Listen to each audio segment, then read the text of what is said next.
We all use them, but really, how damaging are hairdryers?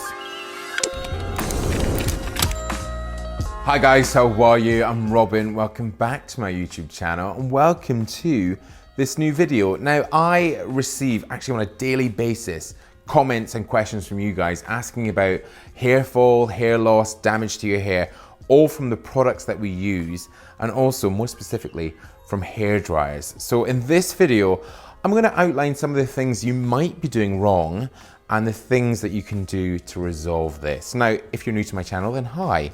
Please do press subscribe right now and also make sure that notification button is on. The first thing is knowing when to use a hairdryer. Now, when you jump out the shower, your hair is soaking wet, the worst thing you can do is to get that hairdryer right in. One, it's going to take absolutely ages, and two, when your hair is that wet, it's susceptible to damage. Really take off the excess with a towel before going in to use your hairdryer. Now, my next tip is all about temperature. And if you've been with me for a while, then you know that I often say medium heat, fast speed, and that's for a very good reason. The hairdryer you use really should have different heat settings.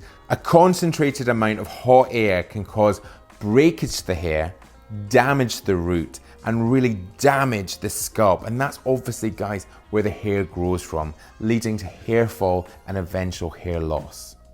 And guys, I'm not meaning to scaremonger because we do want to be using a hairdryer, so we can use some products to help combat those. And those are heat protectants. Now, I will link some of my favorites down below, but you do get them in drugstores and online. Some of my favorites even, like a thickening tonic or a thickening spray.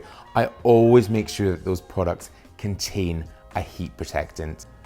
Next is about how we're using that hairdryer. Keep it at an arm's length and keep it moving around the head. Again, guys, not putting too much hot air into one area.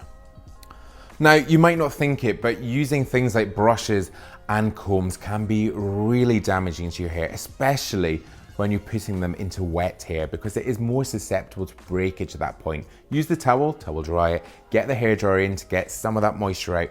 Then, just before the hair is totally dry, get the brush or the comb in to build in the style you want. And the very final thing to do is to finish on a cold blast. Really get some cold air into that hair. What this does is shut the cuticle of the hair, which is that outer surface. This will add shine and also protect the hair from any environmental damage. Guys, after that point, you're free to go on and style as you wish with a putty, a clay, a wax, a gel, whatever it may be. And guys, this is seriously the best way to be using a hairdryer. And if you're new to my channel, you've not yet pressed subscribe, then please do press subscribe right now. It is just up there. There's also more video suggestions down there. Stay with me and watch them. Head to my blog. There's loads more going on, or Instagram and podcast are up there. But I'll see you in my next new one. Bye-bye.